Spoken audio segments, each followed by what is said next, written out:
This video is brought to you by The Other Way, Personal Sovereignty and Safety. We will talk more about how they can help you manage pressure and control your environment a little later on. Picture yourself presenting a solid, well-researched idea in a meeting. You have the floor, you successfully deliver the core concept, and then almost instantly, you completely undercut yourself. You add a nervous caveat. You offer a preemptive apology. You fill the silence with noise. On the surface, the motive behind this behavior makes sense. We are heavily conditioned by society to appear polite and accommodating. We soften our edges to ensure that we appear entirely harmless to the people around us. This habit is called linguistic sabotage. It is the unconscious tendency to use excess words, qualifiers, and apologies that actively erode your personal authority every time you open your mouth.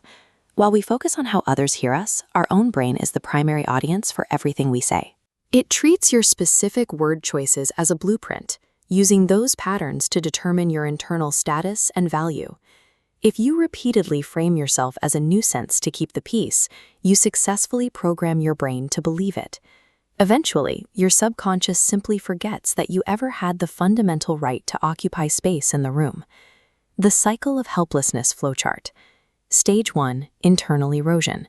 Apologizing tells your brain you're a burden. This drives Stage 2, the proof trap.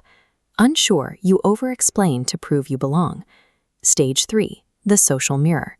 Observers detect this weakness, confirming insecurity and locking the cycle. Breaking this cycle is incredibly difficult because under high pressure, logic completely fails. Your survival brain takes over. That is where our sponsor, The Other Way, Personal Sovereignty and Safety, comes in. They teach a physical movement protocol called the hardware override, a method to manually reset your nervous system when anxiety spikes. If you find this breakdown helpful, please like the video, subscribe, and let us know your thoughts in the comments. High-pressure environments immediately strip away your capacity for logical thought. If you rely on your default communication habits without an intentional way to reset your nervous system, that cycle of helplessness will repeat endlessly. To cure the symptoms of linguistic sabotage, you need a precise cognitive framework to shatter the cycle and reclaim narrative control. We call this the 4-step language audit. Step 1 is eliminating your shield words. Words like just, maybe, or I think operate as cowardly buffers. We use them to avoid taking full responsibility for what we are about to say. Step 2 requires you to eradicate automatic apologies. Stop apologizing when you ask a question or enter a room. You are using the phrase, "I'm sorry," to excuse your mere existence. Reserve your apologies solely for actual, tangible mistakes. Step 3 is transitioning your tentative requests into direct statements of fact. Instead of leading with a faded, "I just wanted to see if," you alter your physical posture and state boldly, "I am checking on." This signals internal importance before the other person even responds.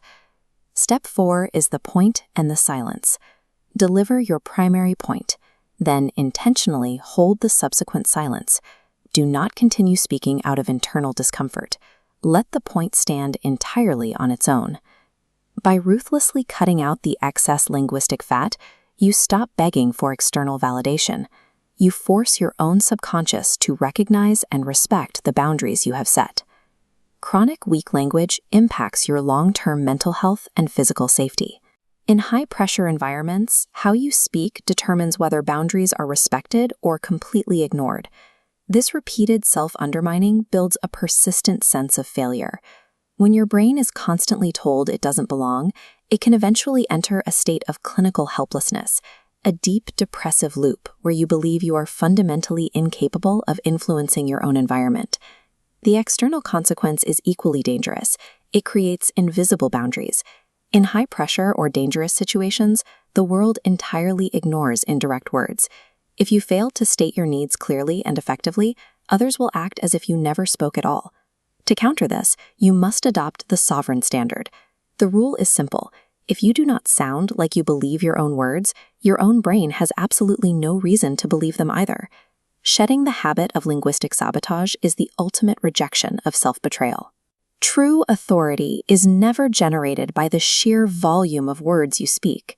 It is built entirely by the heavy, immovable weight of the silence you hold after making your point. Thank you to the team at The Other Way, Personal Sovereignty and Safety, for sponsoring this video. And thank you for watching. Speak with intention, hold your silence, and we will see you in the next one.